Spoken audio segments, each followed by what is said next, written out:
पैदल घूमकर बेचती थी कोयला, आज चलाती है ऑडी, चलती है ऑडी पर, मर्सिडीज जैसी कारों पर। और सच्चाई क्या है जानकर हैरान रह जाएंगे। दोस्तों, सविता वेन कोलसावाला या कोयला वैली के नाम से मशहूर गुजरात में मशहूर सविता वेन देवजी परमार आज किसी परिचय की मोहताज नहीं है। एक वक्त था जब वे घर घर जाकर कोयला बेचने का धंधा करती थी। वे आज करोड़ों की मालकिन है। फर्श से अर्श तक का ये सफर इतना आसान नहीं था। गरीबी और संघर्ष की बुनियाद पर उन्होंने इतना बड़ा साम्राज्य बनाया। उनकी कहानी किसी फिल्म से कम नहीं है। सविता वेन गुजरात की औद्योगिक राजधानी अहमदाबाद के एक बेहद गरीब दलित परिवार से ताल्लुक रखती हैं। शुरुआत से ही घर की आर्थिक स्थिति बेहद खराब थी।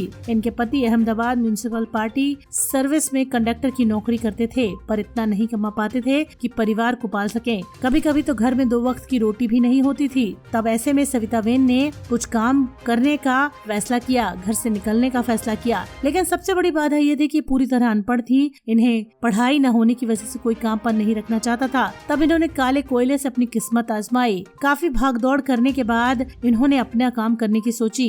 सविता वेन के पिता कोयले बेचने का काम करते थे। तब इन्होंने अपने मम्मी पापा से प्रेरणा पाकर कोयला बेचने का काम शुरू करने का फैसला लिया। लेकिन सबसे बड़ी चुनौती ये थी कि इनके पास माल खरीदने के भी पैसे नहीं थे। तब इन्होंने जला हुआ कोयला बीना ठेले पर लिया और घर घर बेचना शुरू किया। लेकिन दलित होने की वजह से कोई इनसे कारोबार करना नहीं चाहता था। लेकिन फिर भी इन्होंने हार नहीं मानी। करोड़ों का कारोबार बनाया और तमाम चुनौतियों के बाद ये कर्म पथ पर अड़िग रहीं। घर घर कोयला बेचकर इन्होंने एक लंबी फहरिस्त बनाई, ग्राहक बनाए और सालों साल मेहनत की और मेहनत रंग लानी शुरू कर दी और इनका कोयला बिकने लगा। फिर उन्होंने एक छोटी सी दुकान डाली और जब इनके दुकानों में इन्हें कारनामे से, इनके कारखाने से इन्हें काम मिलने शुरू हो गए, ऑर्डर मिलने शुरू हो गए, तब इन्होंने अपना काम बढ़ाया और कारखाना खोला और धीरे धीरे अपनी सिरेमिक भट्टी शुरू कर दी और वहाँ पर इन्होंने एक सिरेमिक सप्लाई करके अच्छा कारोबार करना शुरू किया और धीरे धीरे इस सिलसिला बढ़ता चला गया। और 1991 में इन्होंने अपने काम का एक